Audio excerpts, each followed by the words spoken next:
Hello, welcome to the TV room. David Bradley here. I'm your host.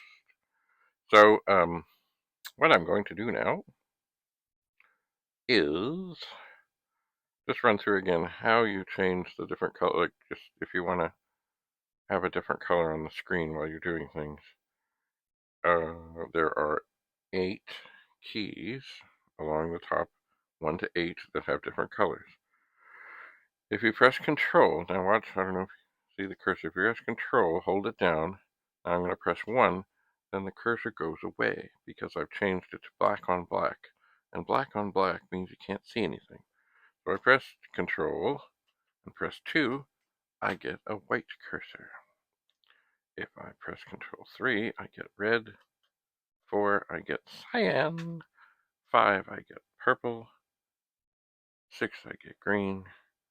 7, I get blue. 8, I get yellow. If I pull down the Commodore key, then it's a whole bunch of other colors. So you hold it down and you 1, that looks red. I'm not sure, that maybe looks like another red. These first 3 all look kind of red. Maybe it's orange, maybe it's brown. Hard to tell. That looks like gray. This is Commodore 4. Commodore 5 looks like another gray.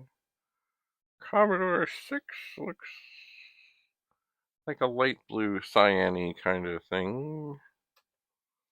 And then Commodore 7 is a different shade of blue. Commodore 8,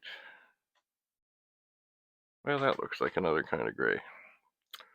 Always good to know. Now, you can also program these into things to change things as you go, but we'll talk about that perhaps next time. Thanks for coming. Have a lovely, lovely day. Bye for now.